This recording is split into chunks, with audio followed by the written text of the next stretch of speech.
Hello, and welcome to another episode of Tuesdays with Tally. This is episode 58, and I'm your host, Brian Tally. The mission and the goal of this podcast is to bring an engaging conversation that will add value to the lives of everyday people. We will inspire, encourage, educate, and tell the stories of America's finest men and women in an effort to motivate you to live your life to its fullest potential. Be sure to follow us on social media and on Spotify. The online information and handles are all located on the scrolling ticker at the bottom portion of your screen. Be sure to like and share the program as well. You can also support the program by going to Anchor FM or Spotify and clicking the support button. Folks, I know a lot of business owners out there, 501c3 veterans organizations. Currently, I'm looking for some show sponsors for Tuesdays with Tally podcast. This show is growing very quickly, and it's been a true blessing that God has put this on my heart, and I'm really following the purpose and the passion that this podcast is leading me down, and this road and this journey of telling your story, and really telling the stories of America's finest men and women.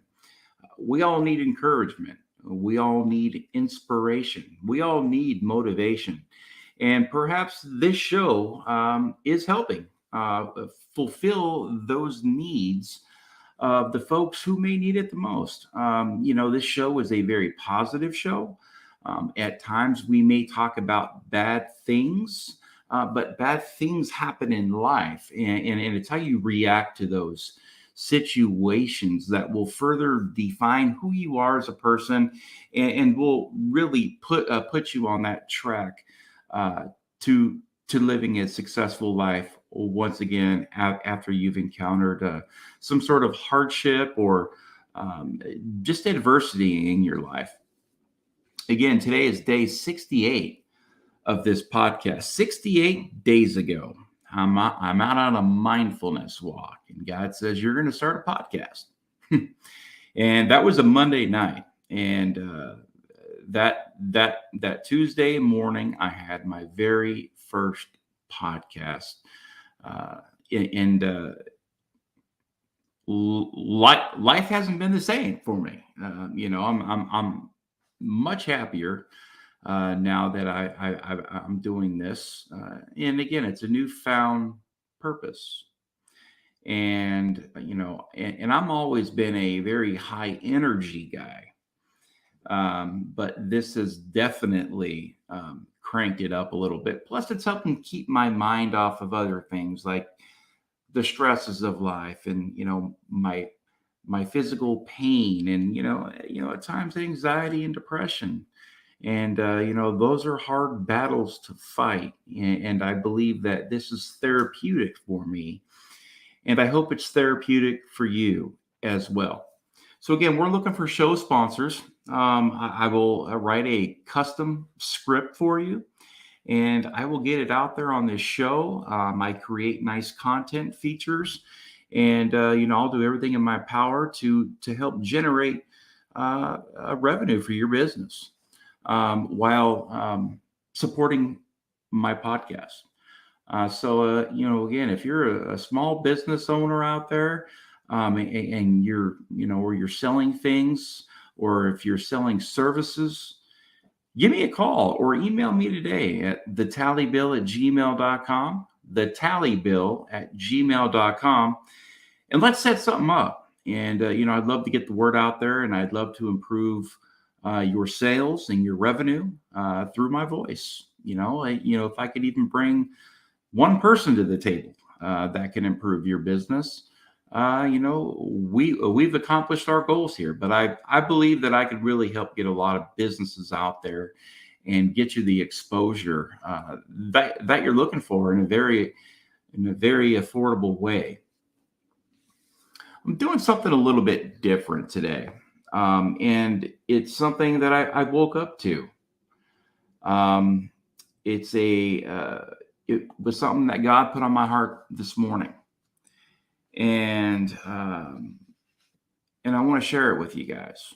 And a lot of what I'm going to be doing today is reading, but it's a very, very intriguing story. And it's one that is very deserving of being told.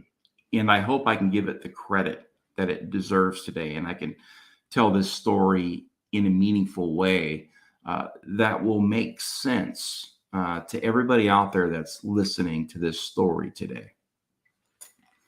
Now, back in March, I was invited to a veterans fundraiser in Silsbee, Texas, where the veterans groups were raising money for a music video that Blackbird Anthem was going to be doing in honor of Congressional Medal of Honor recipient Staff Sergeant Don Jenkins, retired U.S. Army. And it was a great event. And during the event, we had the opportunity to meet new people and create new relationships and make new friends. And one of the men that I met that night, along with probably 100 others, was Tim Brinkley. Now, Tim Brinkley is a Vietnam veteran. And when he was in Vietnam, he was shot multiple times, and he was also blown up. And this man has the scars to go along with everything that he experienced in these war-torn jungles of Vietnam. Now, Tim would be saved by Don Jenkins. And the night of this fundraiser, they met, and they hadn't seen each other in I don't know how many years.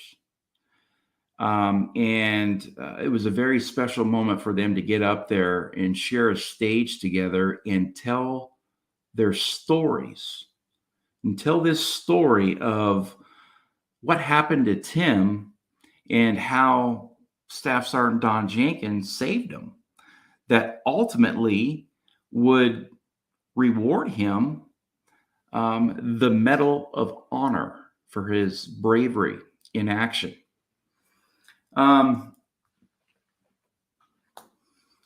So my wife began to speak to Susie Brinkley, Tim's wife. And Tim and I were talking. And for some reason, Susie brought up the VA. It could have been my book, because my book was there available. I donated some books for the fundraiser. And she was looking through it, and all of a sudden she starts talking to my wife, Jenny. And VA compensation and disability ratings and all that stuff came up as a speaking topic. And later that evening, I found out that Tim Brinkley had been compensated so low for so many years, folks. We're talking like 50 years here. That he was not at a 100% disability rating. And that night, I made him a promise that I would do whatever I could do to raise the awareness that's needed, not only for him, but for all Vietnam veterans out there that are suffering the fate of a war that was, I mean, guys, we're talking over 50 years ago, and there's still Vietnam veterans out there that are not getting taken care of. And they are the forgotten ones in my eyes. They are the forgotten ones. And it's not right. So I promised him, this man, that I would do whatever it took to help him get to 100% disability with the VA. And it was a learning process for him. You know, a lot of Vietnam veterans, they're not tech savvy. A lot of them don't even have computers. A lot of them still write letters, believe it or not.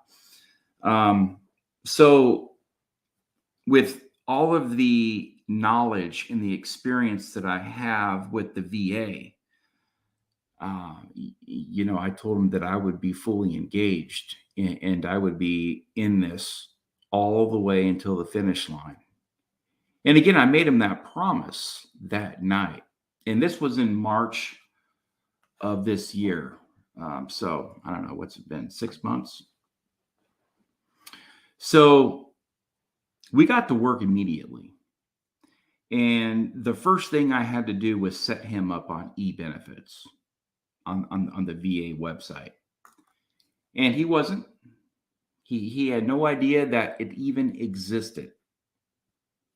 A lot of Vietnam veterans are still doing snail mail, trying to get their disability ratings up, whether it's from the wounds of war, or if it's, from, the poisons and the toxic exposure with Agent Orange that they were exposed to, or whatever injuries that they may have encountered while they were on active duty during the Vietnam War era.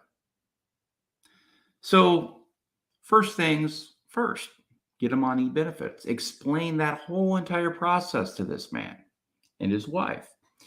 Well, his daughter also came over too, who is tech savvy.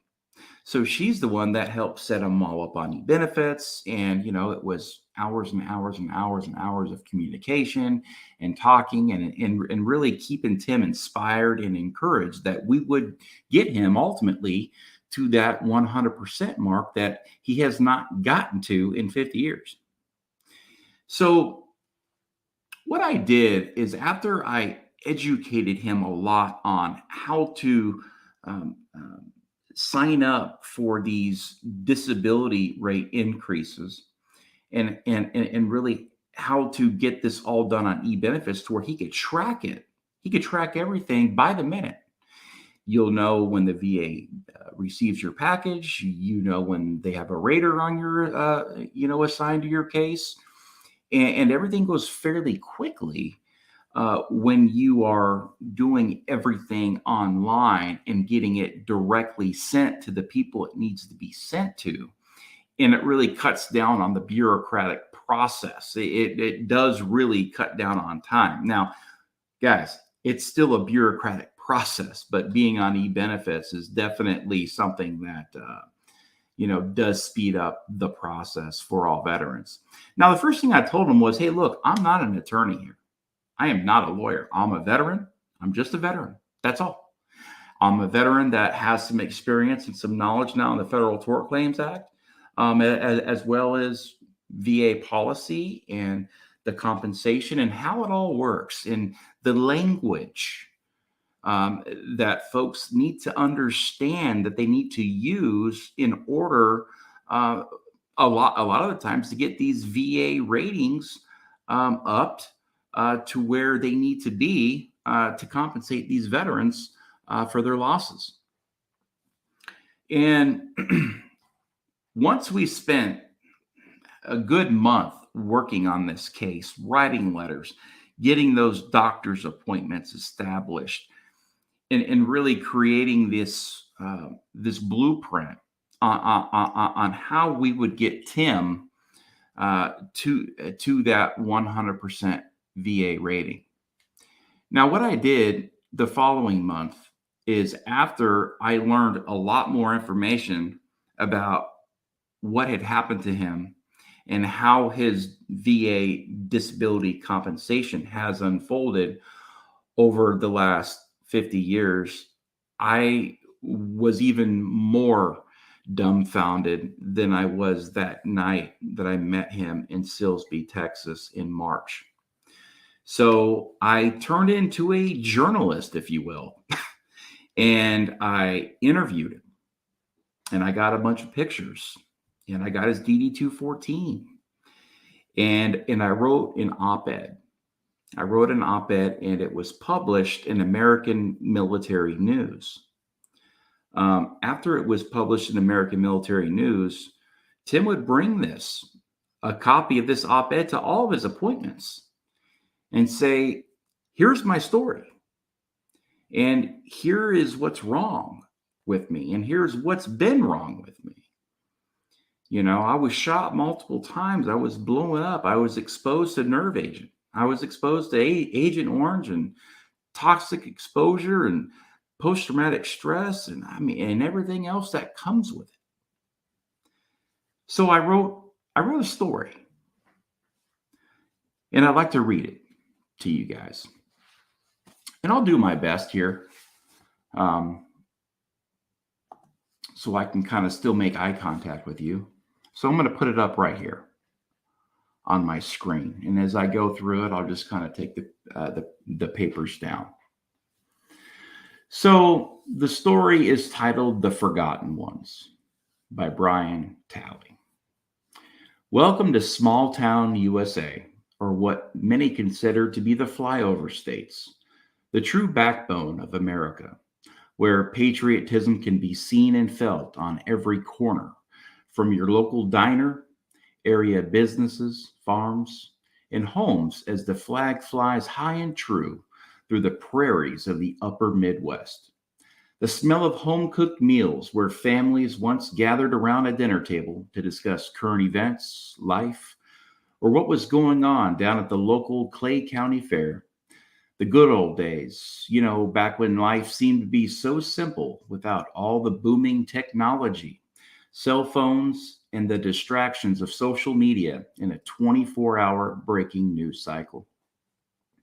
The year was 1967 in Spencer, Iowa, a quaint, small farm town in the western half of the state, and the home of 18-year-old Tim Brinkley, a young man who had his sights and dreams of playing college football at nearby Estherville Junior College. Tim was fresh out of high school. He was a strong and healthy man, and he was ready to take on the world and the next chapter in his life. Tim would go on to make the football team. However, his college days would be short-lived, and his college football career would end abruptly after his first semester of college, after receiving a letter that instructed him to immediately report to Sioux Falls, South Dakota for a physical. This letter would change the course of Tim's life forever. It was now January of 1968, and Tim was off to Fort Lewis for basic training after being drafted by the U.S. Army. Within a few short months, the U.S. Army trained this young man and shipped him and thousands of others like him off to Vietnam, where he would be immediately placed into a full-fledged war. Drafted as an 11 Bravo, or in civilian terms, he was an infantryman. The most dangerous of jobs at the height of the Vietnam War. Tim would encounter and live through the most horrifying sights, smells, and sounds of war, all while battling and engaging in guerrilla warfare tactics amid fog-filled jungles where every single move he made could be his last. The jungles were filled with booby traps and snipers. Tim was a sniper himself, and he knew the risks involved in this adrenaline-filled, heart-pounding, anxiety-riddled war. But he still made the sacrifices and did everything that was asked of him by the U.S. Army and the United States of America. The deck was completely stacked against him and his men as the war raged on progressively by the day, resulting in a great deal of fatigue and anguish. He engaged in endless firefights and witnessed some of the deadliest battles fought in Vietnam. He would fight all the way to the bitter end and to the point of being medevaced out of theater in 1969. Thousands of soldiers were lost in Vietnam and paid the ultimate sacrifice while serving the United States of America in a war that was already considered to be costly and extremely divisive. Tim would not leave Vietnam unscathed. He was gravely injured by a booby trap and was shot several times, leaving him with multiple injuries. While actively engaging in ground combat, he was saved by a man that would end up earning the Congressional Medal of Honor. You heard that right. The Congressional Medal of Honor for saving the life of Timothy Brinkley, now 19 years old, a kid. The man responsible for saving Tim was Staff Sergeant Don Jenkins. He too was a small town man, a brave and courageous man from rural Kentucky. After Tim was wounded, he was flown to Japan and was treated for gunshot wounds and a blast. He was put into a body cast and would ultimately end up in the hospital in Denver, Colorado, Fitzsimmons Army Medical Center, for 6 months. Timothy would go on to receive 3 Purple Hearts, 1 Silver Star, 2 Presidential Unit Citations, 1 Vietnam Gallantry Cross, and 1 Air Medal while he laid in his hospital bed.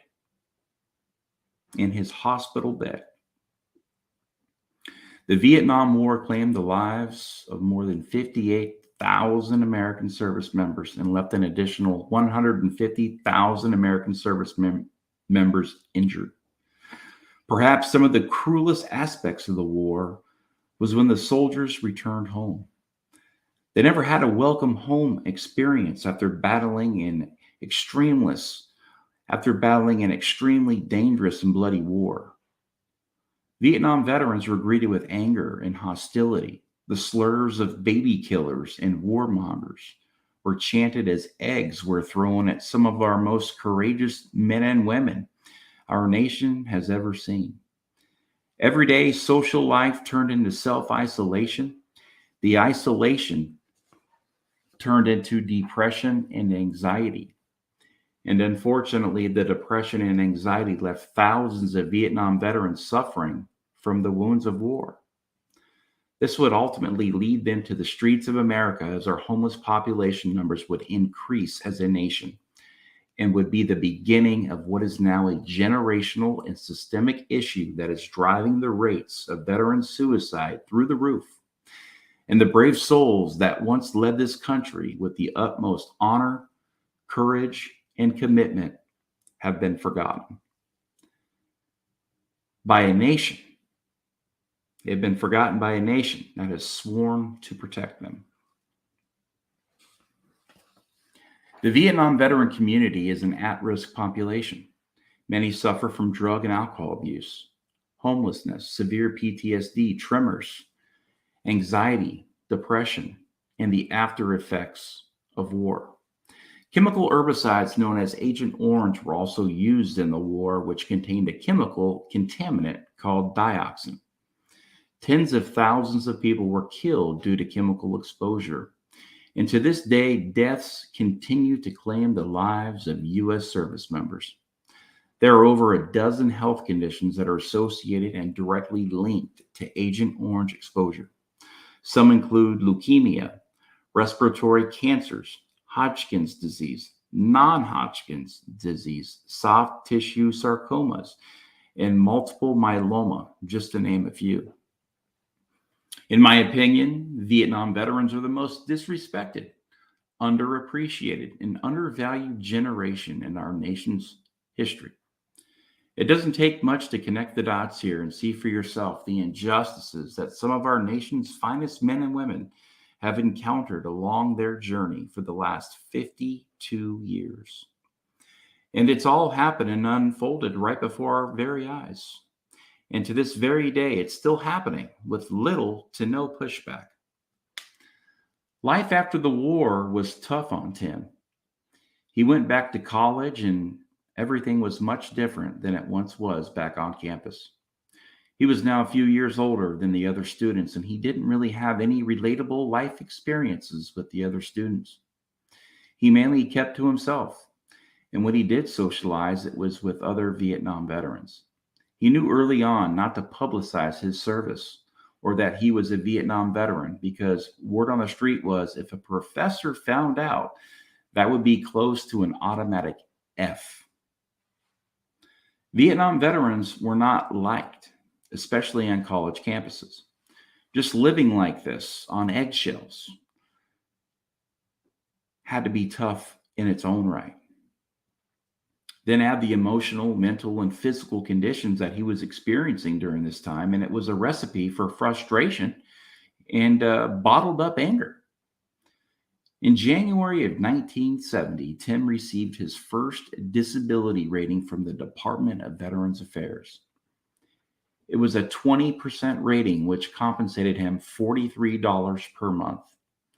The claims were for multiple gunshot wounds and a blast that left scarring all over his back, left and right shoulders, chin, and neck area. This is what a 3-time Purple Heart and Silver Star recipient rated per the VA. Tim stayed at a 20% rating all the way until 1996. In 1996, he was upgraded to 30%. It took 26 years of fighting to finally reach 30% for a man that was nearly killed and saved by what would be a Congressional Medal of Honor recipient. 3 Purple Hearts. Just imagine that. Shot. 3. You're shot multiple times and blown up in Vietnam. And you're at 20% for a long time. And then now after 26 years, you're at 30%. To add insult to veritable injury, he was denied VA disability compensation twice prior to his 10% increase in 1996. By now, I hope I have your attention. When I first met Tim last month at a veterans event, of course, I wrote this in April, so it's not been last month now. But when I first met Tim in March in Silsbee, Texas, he was telling me a story, and I literally fell ill after hearing how this American hero has been treated by the very government that swore to protect him. Tim's not alone, though. There are hundreds of thousands of veterans that have fallen through the cracks, and it's unacceptable.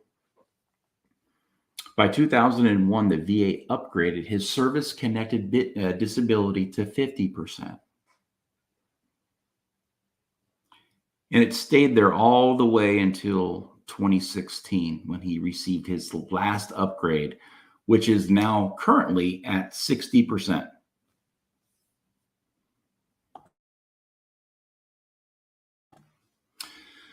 Ladies and gentlemen, this highly decorated combat veteran who fought tooth and nail for his country is now fighting for rightful compensation that is so beyond deserving, it makes me sick to even write this. How broken are we as a nation to allow this to happen? Have we completely lost the heart, soul, and minds of who we are as Americans? How did this happen to our nation's most vulnerable and at-risk populations? On behalf of specialist Timothy Brinkley in the Vietnam veteran community, I am asking you for your help to raise the awareness that's needed to help veterans like Tim receive their VA compensation, disability that they deserve. After 52 years of battling the VA for a total rating of 60%, Tim is tired. He is now in his 70s and suffers tremendously from heart problems from the explosion, PTSD, hearing loss, his shoulders, his back, and chronic pain. When he got blown up, it threw off his heart. His heart rhythm has been off for so many years. He just had heart surgery I think just this last year. Please help me help the Vietnam veterans of America. They are the forgotten ones. Respectfully, Brian J. Talley, veteran advocate. That's the story I wrote about my friend Tim that was published in American Military News a week after I wrote it as an op-ed. I'd like to report that through our hard work, through Tim and his wife Susie and his family, uh, they are now at 100%. And promises kept, promises filled. We saw it through all the way to the finish line. And we were finally able to get this man to 100%. And as Susie says, it's not about the money here. This was about accountability. This was about the Department of Veterans Affairs finally saying, yes, you deserve to be at 100%. Thank you for your service.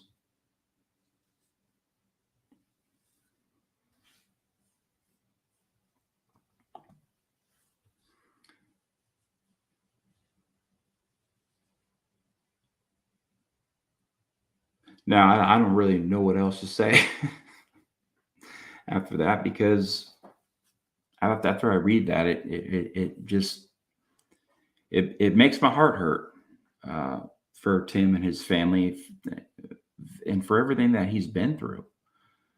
You know, again, there's so many people out there that remain just uncared for after they've given nearly everything for our country, and to keep us free and prosperous, keep that liberty bell ringing. But I'm very, very, very happy for this family to have finally gotten that letter that says you're 100% and the fight is over.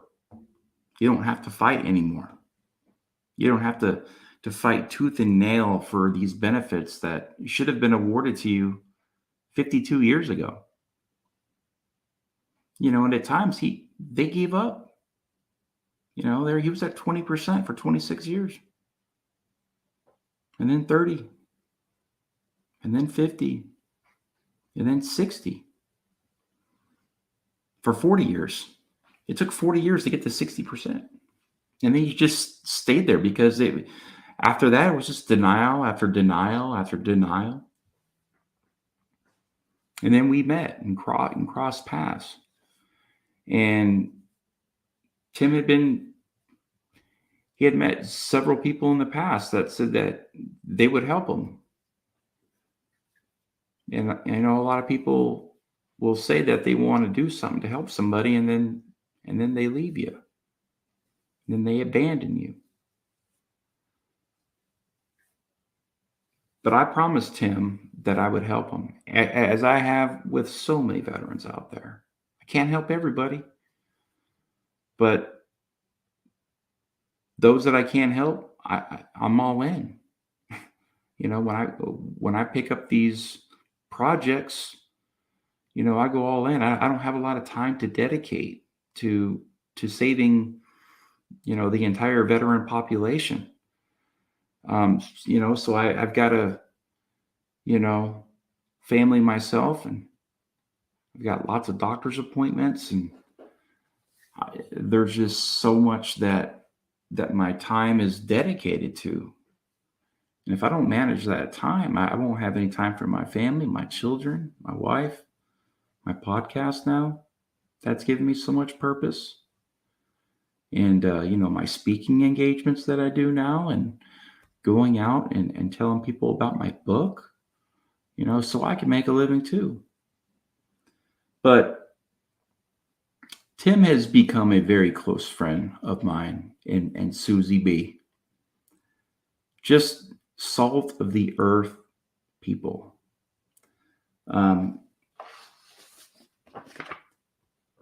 This is the night that I promised Tim that I would help him. That's the night we met. And to have gone down this path with him and spent, so much time and effort on this. We got it done. We got it done. And the day I found out, I was so happy for him. I got goosebumps. I get a lot of goosebumps a lot of the times now. I think it's just the Holy Spirit just telling me that, hey, God is here, and it's real. Um, so I just wanted to share that with you guys today, because I think that story could really sit well with a lot of people, and it can really resonate with people, and it can really wake you up a little bit, and just really understand the sacrifice, that all of our military members go through. And it's just not when they're in combat or when they're serving the country. This man has been fighting the after effects of war for decades, for well over 50 years. It completely changed who he was as a person. He got sent in as a kid and he left a man.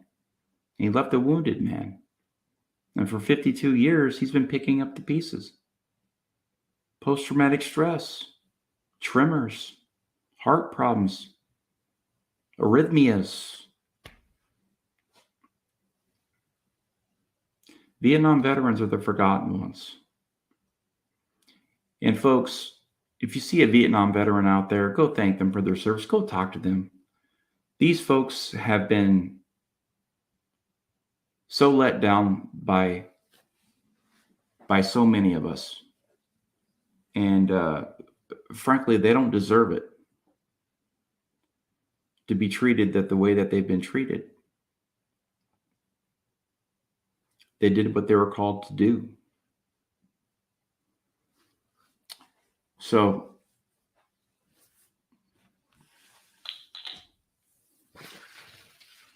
in closing, I would like to thank Staff Sergeant Don Jenkins and Specialist Tim Brinkley for your service to our great nation. Our country can't thank you enough for your service, your sacrifice, your courage, your dedication, and bravery. You both have set an inspiring example for all of us, and it's truly honorable. Until next time, for Tuesdays with Tally, this is Brian Tally. Good night, Semper Fi, and God bless.